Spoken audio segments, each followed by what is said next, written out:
The magic of Alien Isolation is that no two playthroughs are the same. Everyone's journey was unique. Everyone had their own story to tell as to how they survived.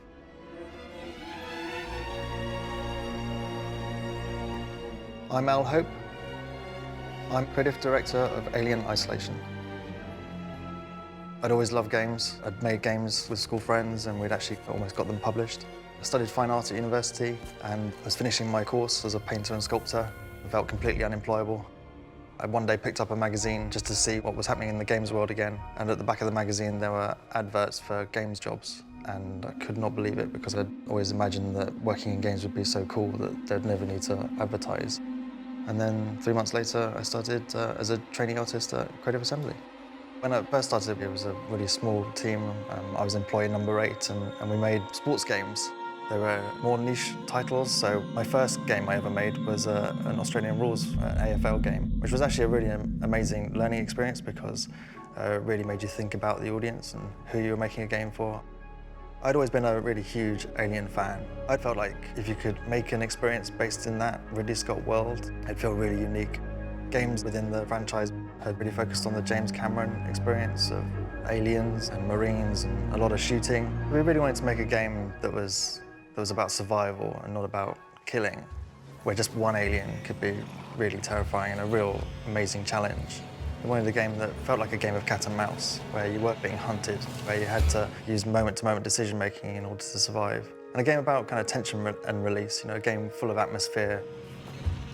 From the start, we had a really strong vision for what we wanted to try and achieve, where it was about this kind of really direct relationship between the player and the alien.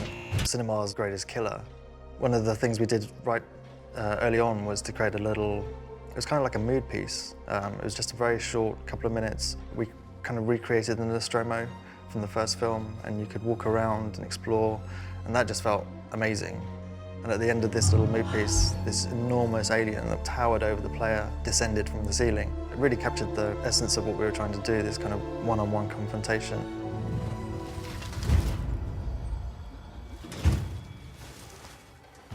The first job that we had to do was to deconstruct that universe, that first movie.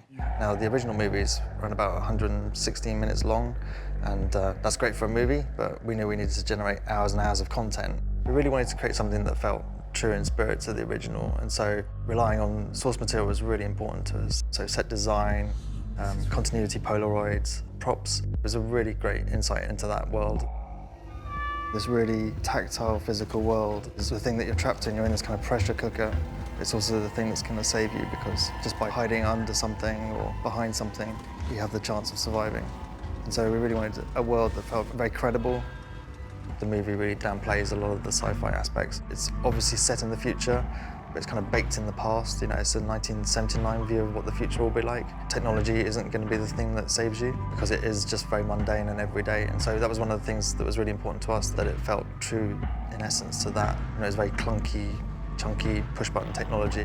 We decided that we wouldn't use any reference created after 1979, giving ourselves the same constraints that the original set designers would have had back at Shepperton. So if we needed to create a new kind of chair or any kind of prop, we would only look at reference material from that era. If you look in the game, the hacking tool is very much drawn from kind of Cold War technology. When you do innovate, that comes with challenges and risk and a lot of questions.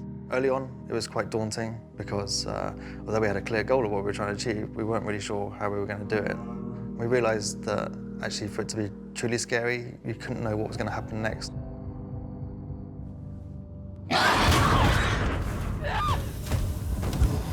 Whereas other horror games usually are tightly scripted and choreographed to provide these kind of jump scare, these moments, which are cool, they kind of wear thin. So our alien was running under its own senses, its own AI, so it meant it was really dynamic. No two playthroughs would be the same. You couldn't second guess what the alien was going to do, which really kept the horror. But of course, when we prototyped, it was starting to work as designed, but it was within this white box, grey box space that was very plain. There was no lighting, no effects. And so although mechanically things seemed to be working, the whole experience felt really flat. So we took a step back, and that's when we realized that actually there was a whole part of the experience missing. And so we went away and built a new set that was very much like the final set in the game. We added lighting and effects and audio, importantly audio.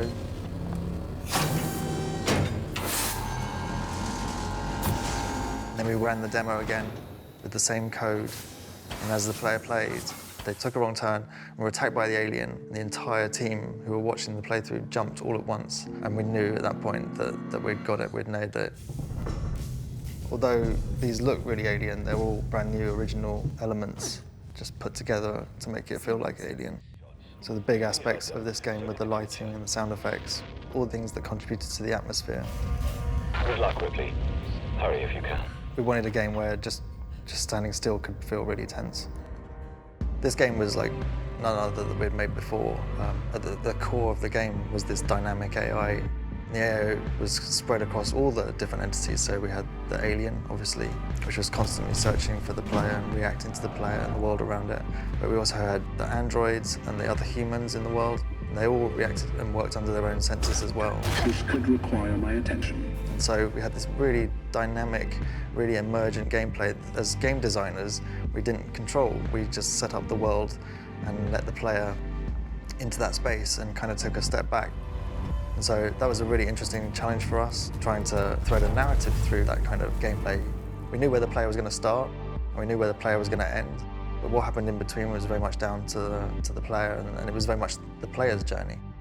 With most of the systems in the game being dynamic and reactive, we couldn't predict what was going to happen moment to moment, and so the audio had to really be able to respond to events in the game.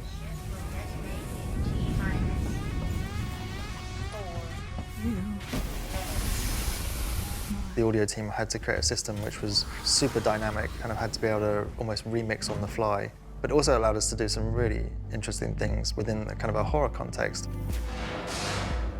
We could allude to things off screen.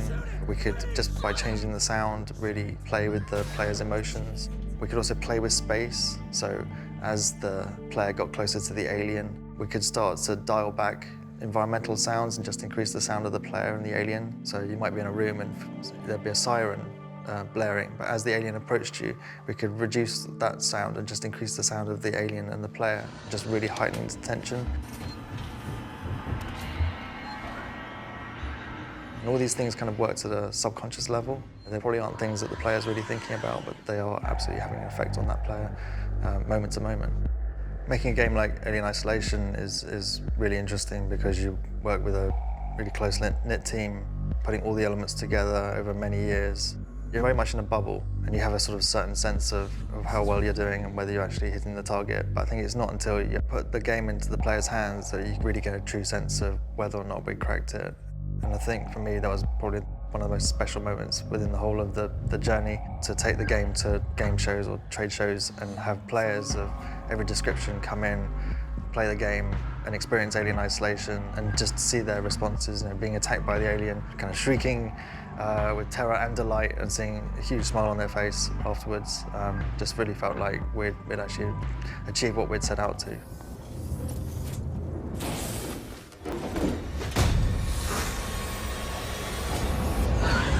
It was difficult because we had very few guideposts. It wasn't simply like this game plus that game. We were creating something completely new.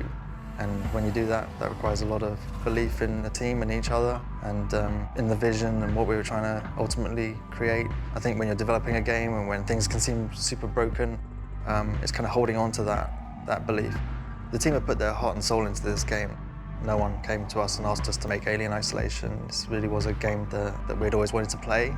Just seeing the response from fans and players through to our peers and the press and the awards that we received was really rewarding after such a complicated journey. And the BAFTA is awarded to